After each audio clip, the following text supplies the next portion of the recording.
Now, as Nigeria races towards the 2023 elections, the country is plagued by myriads of problems ranging from fuel scarcity, high cost of living, insecurity, just to mention but a few.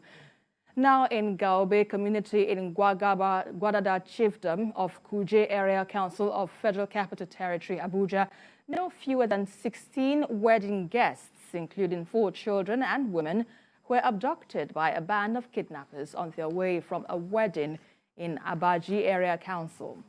And according to the traditional ruler of Agabe of Gwagoda, Alhaji Hussein Agabi Imam, there has been no communication yet with either the abductees or the kidnappers.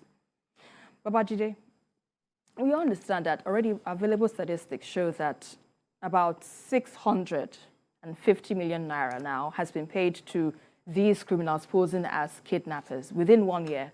Now, and also there are also reports about 500 incidents have been reported within the same year as well. But what do you make of these? How much did you say had been paid? About 650 million naira to these kidnappers. Now, these figures can be really distressing. You would agree? That's grossly lower than what has been paid. I think so too. Really? I don't know where. Even what was paid to the bandits who kidnapped the train passengers could be higher than that. But it could just be a rough, even if we are talking about more than, it's about more than that. Those ones paid 200 million per head. Yeah, and a foreigner amongst them paid 200 million. So what are we talking about? Well, I know that this particular statistics is grossly underreported. Lower than, we are talking about 1 year. You didn't say a few months. Grossly lower than what these guys have been taking from our people. The man from Methodist Church, they took about 100 million. 100 million, yes. So if you can take 100 million from one person, we're not talking about a whole year. These guys have taken billions from our people. Billions, I'm very sure of that. You know, not 600 million. 600 million is just a few people. I'm telling you, the train passengers, and I stand to be corrected because I have people among those who are kidnapped. So I know how much. Yeah, they paid 100 million. They paid, yes. You know, people, their friends, they had to contribute to bail out their friends who were amongst those people. So if they got billions from that train abduction alone, how can anybody be talking about 650? It's grossly downplays the extent of the problem we are facing. It's a big problem. And in the Federal Capital Area, there has been no let-up. They've been kidnapping people in those satellite towns. To Ngamaje, all of those people can hardly sleep.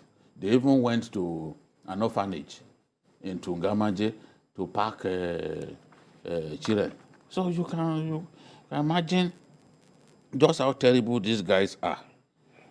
Wedding guests, including children, they took them away. As much as we are trying to show these bandits that we are not going to tolerate their activities, they are also showing us that they are not ready to give up the trade, because any line of business with a huge profit margin, Nigerians would rather die than give it up. This is what we are seeing. 100 million per head. And the most painful thing is that they got away with it. Because have you seen anybody arrested over the train, over the abduction of people in that train? They got away with it. Once you allow them to kidnap people, they can use those people as human shield. You can't launch an attack to rescue people, except you want to waste those people. The best thing, don't let it happen. Once it happens, you can't rescue. You can't rescue. Because once they are aware you are coming, they will use them as human shield. That's the problem that we will face. And if we do not tighten security around this federal capital, you saw what happened in Kuje prisons. You saw what happened at the University of Abuja. Some schools have already been shot in response to the insecurity in the Federal Capital Area. So this is just one of the few attacks that got reported. Many happen that you don't get to read about. Many. You know? So I just hope that we can do much better, especially in the Federal Capital Area. February 27, 5-man gang kidnapped a man and his brother in Kubwa. We know where Kubwa is. It's too close to the seat of power.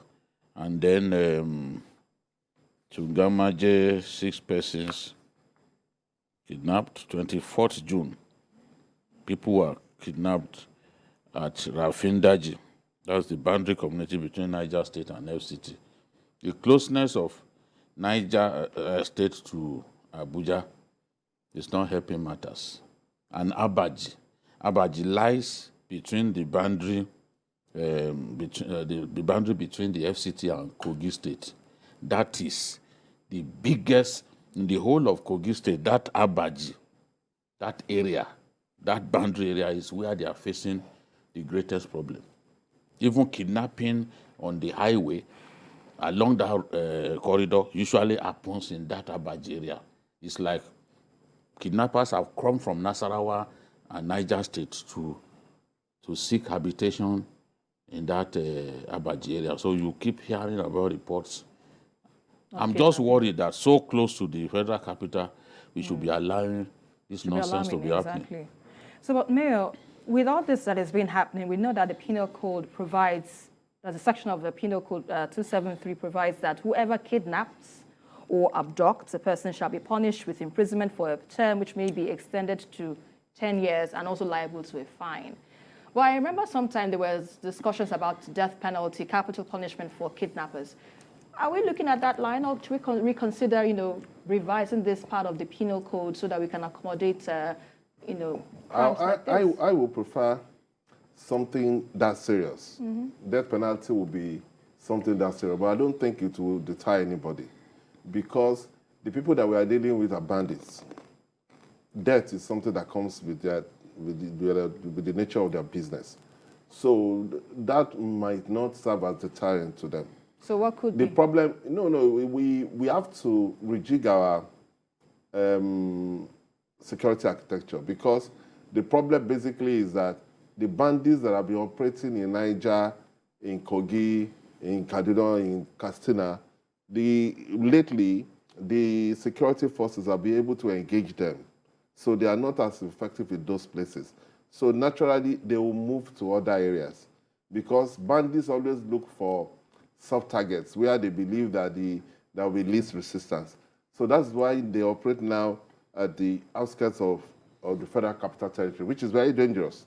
Because why it is dangerous is that if they keep doing that and they keep collecting ransom, that will encourage them to move further down into the Federal Capital Territory, and that will be extremely dangerous.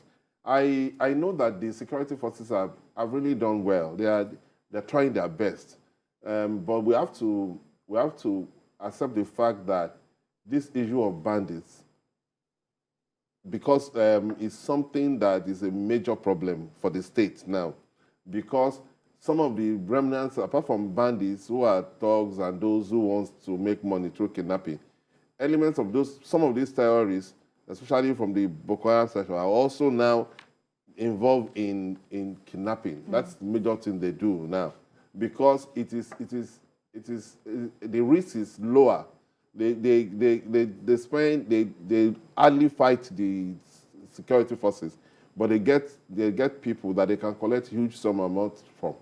And when criminals know that they can make a lot of money from that enterprise, they will jolly well do it.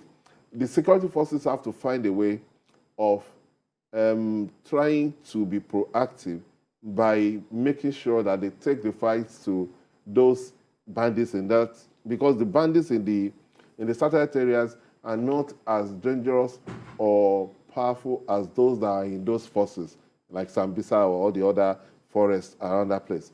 So it is better for them to solve the problem now, so that we will not find a situation where will become like the Abuja Kaduna road, where everybody will just throw their hands up, and the kidnappers will have a field day. Indeed. But Abajide, if we were to propose any ultimate solution about this challenge, what would that be? Final thoughts on this regard? Well, we have to improve security. We have to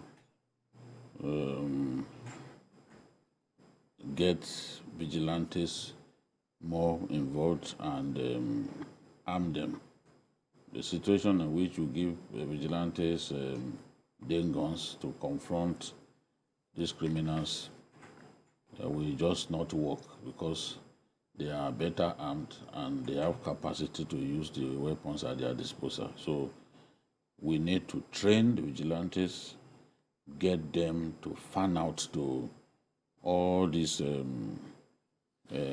entire hinterland, you know, because that is where those guys are very, very active, because they know they hardly operate in the urban centers. It's the semi-urban and rural areas where they are active. So we need to provide enough security. We have communities that are big yet have no police station. So our people in such places, especially in the northwest, they are really suffering. Right. Katsina, all of those places where they don't have presence of military, presence of police, they are really dealing with our people there. A lot of those things don't get reported. That's why we think that the situation is not too bad, but it is very, very bad indeed. We need to improve.